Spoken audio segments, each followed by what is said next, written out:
Hi Cancer, welcome to Higher Source Tarot for your mid-February tarot reading. This is for all Cancer, Sun, Moon, Rising, and Venus. And if you are new to the channel, I post new readings every Friday and then again on Monday or Tuesday. And so if a reading doesn't resonate, you can always check back in a couple of days. You could watch a different part of your chart. You could even watch an older reading if the title speaks to you in some way. It's sacred divination, so the readings are timeless. I've had a few inquiries about personal readings. I'm not offering them right now just due to my schedule, but if that ever changes, I'll make an announcement on the channel and let you know. So if you subscribe, you'll be aware of any announcements. And to all of you who have subscribed, thanks for doing that. I appreciate that. So I think that about covers it. I did get a comment or two maybe in last month from people who just want the reading to start immediately. And you know what? Sometimes you can just scroll through. It takes me about a minute, all right? So bear with me and let's get the guidance here for Cancer, please. What messages do you have for Cancer? Sun, Moon, Rising, and Venus. All right, so we will begin here with the tarot. So again, you're going to now have to scroll through to about 135 because I talked longer. Don't leave comments like that or it makes me talk more. Your current situation, you've got the Nine of Cups. The immediate influence is the Death card. Your destiny, you have the Hermit. The distant past, I'll get to those, will be the Ace of Pentacles. The more recent past, you have the Ace of Cups. Now, the energy coming towards you is the Nine of Swords. You're represented, though, by the Queen of Cups. The person or situation around you is the Judgment card. You got the Ten of Pentacles in your hopes and fears. You got the King of Pentacles in the outcome. Now, the bottom of the deck, this is interesting. These are your clarifiers. You've got the Ten of Cups and the Ten of Swords. So I feel like they're telling you that you have to release something that's got you kind of anxious here. And it's actually in multiple cards. They're trying to tell you to release something. If you have some old resentment against somebody, if there's some area of your life where you feel like it's a recurring pattern with this Ten of Swords, in order to get to that Ten of Cups, you have to let go and release resistance. There's something about it, and it may even be resisting, even acknowledging it. And so there are some good methods. I've mentioned the Sedona method before. Lester Levinson, the creator of that, he passed away, but he was featured quite heavily in the book, The Greatest Secret, that Rhonda Byrne just came out with. So it really is a way of letting go of old issues and traumas and things like that. So life hurts sometimes, doesn't it? And it's hard I understand it. I mean, it can be very hard to let go. But again, I feel like they're telling you that here too. In order to be in this, it's interesting that you have the 9 and 10 of Cups. You also have the 9 and 10 of Swords. So and you actually have 3 10s here. And I should say too, Judgment is really 20, but there's 2 10s in the cards. You've definitely got a new cycle here. So if this has to do, before we get into this too much, you've got Virgo, you've got Scorpio here, you've got earth, water, and air here. So I feel like they're telling you, in order to really get wish fulfillment, you got to let go of any old ideas, any limitations. So the Nine of Cups is really about feeling successful. You feel proud in this energy. You're receiving things. You're receiving unexpected gifts and acknowledgments and praise, and it's really a nice energy. It's where you really do feel confident and you feel like you've gained you've gotten gains, I guess that's the best way to say that. The Death card is not a negative card. It doesn't necessarily, and very rarely does it represent physical death. It really is about the death of the ego. And the phrase, "We must die to be reborn," Jesus said that. It really is a good representation of this card. It's a rebirth. It's transformative energy. And so the card is incredibly layered. I mean, if you look at all the characters, there's, I think, 6 different characters in this card. The skeleton represents your higher self, communicating to you to let go of it, whatever it is. And sometimes your subconscious beliefs aren't always that apparent, But if there's some limitation that you know of that's in there, they're just really trying to let you or guide you to let go of it, because this card too also represents a new dawn. And so as you release that, more will come in, more will be revealed on this path for you. So if it was the death of a job or the death of a relationship, it really is about bringing in more. And the reason why I say job first is you have a very good money reading here. So if it was something like it seemed like things were going well and then they weren't, I do feel like that's working out for you. And it's definitely, you've got very solid money aspects, but there's harmony in general too. So the Hermit is on your life path or your destiny. And I like this for you because he's a shaman, he's a guide. And so they're telling you, you are on the right path.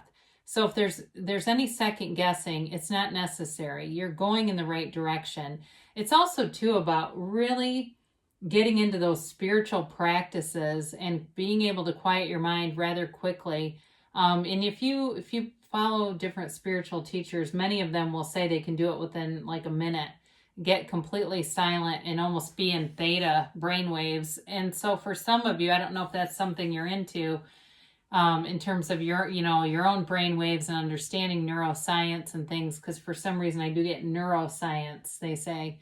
But others of you too, this may be wanting a little bit of a quieter lifestyle, kind of being a homebody, being more inclined to detach from chaotic situations, from social media kinds of things, and really being deep. You have a depth to you and people feel it wherever you go. This is also too a card of a counselor. You could be drawn into even like spiritual or religious teachings, and I mean as a profession, not just as, being an interested student, but I mean professionally, or in general, just being a mentor to people. That may be part of your life path where maybe it's not a professional thing, but it's just something you're very good at.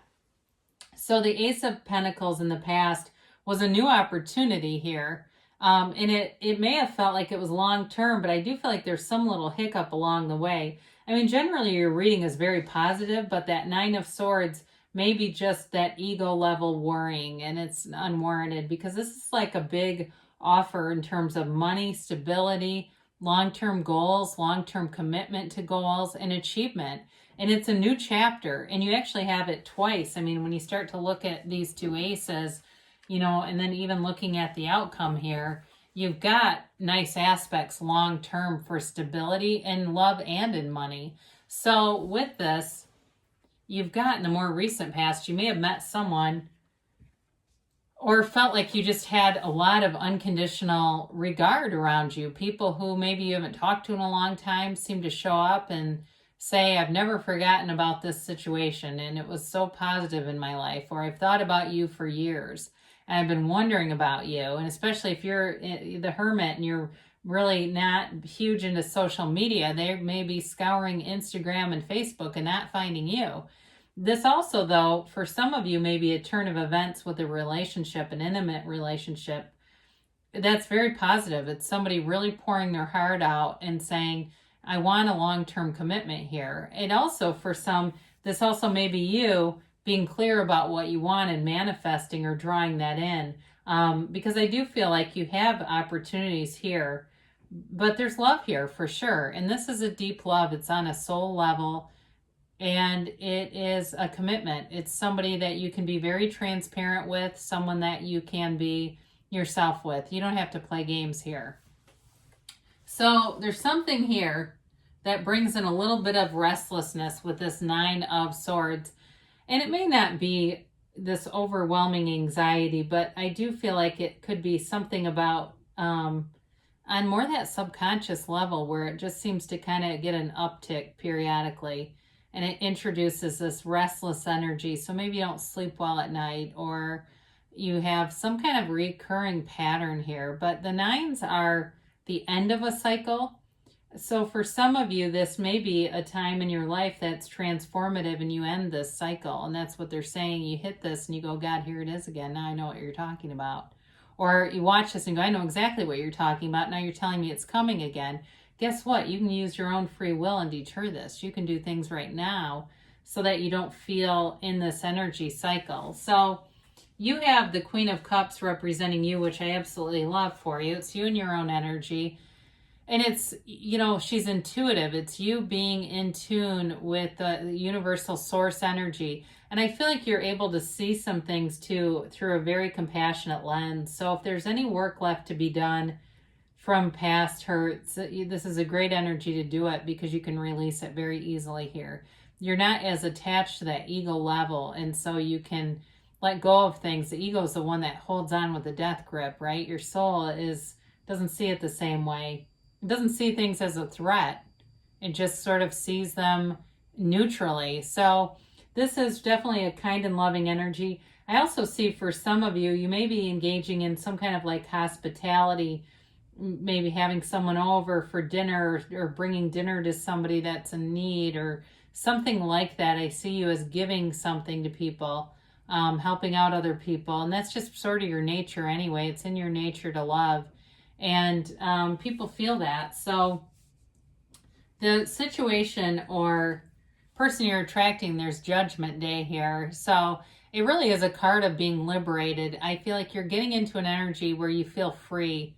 So if you felt any kind of restriction with that Nine of Swords, that frees you up and allows you to open your arms up wide and receive from the universe. It's Archangel Gabriel blowing that horn of ascension. And so it is also too, though, about kind of coming into fruition in terms of the energy that you put out. So those of you that have been manifesting that Ace of Cups, here they are.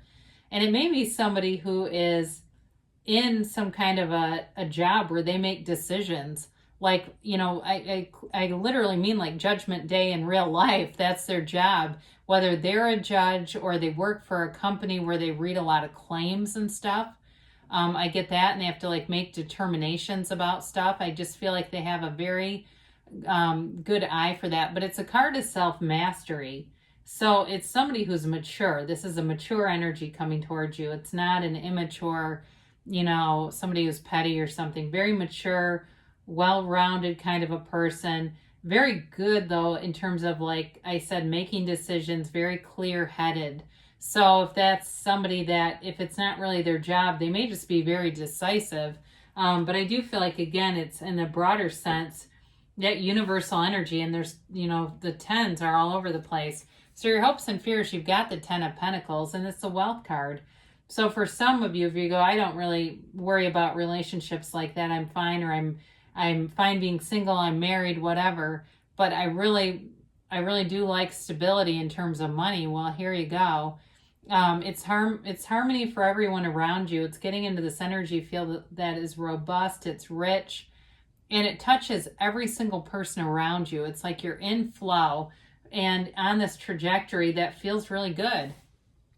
I mean, overall, it's a very positive energy. There's, like I said, just like one card really that shows some restlessness, but it's really kind of that transition into the next part of life too, that next stage. You've got here the King of Pentacles, and he's the Midas of the tarot. He is rich, beyond rich. He is wealthy in every single way. There's new opportunities all around you. So for some, like I said, there's a relationship here that's definitely growing, but there's money here too. And so for some of you, it could even be money that you seem to happen upon, like there was maybe a mistake in something and there was money owed to you, or you're on the receiving end too with that Judgment card. So if you've been waiting on a judgment, the money comes forward because you have it multiple times here. But for others of you too, it may also be managing your money and looking at ways to grow your money so that you have what you need when you're, you know, ready to retire. And I know it may be a far away for some, maybe closer for others, but it's like there's real security here in a lot of different areas. So it's not just the love, the money's very secure too. So let's do a angel answers here. And we'll do the timeline here. And yes, no, maybe. All right, you've got, it's up to you. So if there's anything, like I said, that you need to release, all you have to do is take the steps. It's ready to be released. They do say trust, so trust the universe, that the universe hears you, hears your heart, and wants to deliver to you. You've got meditation brings answers, so especially if you're in that 9 of Swords energy, the Hermit is your guide, so that facility or ability to quiet your mind will definitely help to mitigate that energy so that it doesn't permeate your entire life. It's just kind of encapsulated where it needs to be in the near future. So things are coming forward. Now, I knew this card was going to come up. So they say unlikely. So for some of you, there's definitely very strong money aspects and love here, but there may be something about the timeline. There may be something about the way that you have it in your head, especially if you're into visualizing. And so with this kind of a card, it doesn't mean that it's not going to happen. It's just saying that there may be an unlikely way that you think it's going to happen. The universe will bring it in. All you have to know is what you want, and even why you want it is okay. The feeling that you get, it's the how that messes us up. So if we get into too much of that how, it will slow things down. And it may come anyway, it just takes longer. So there's good things coming here for you, Cancer. I love you, and I'll be back again soon.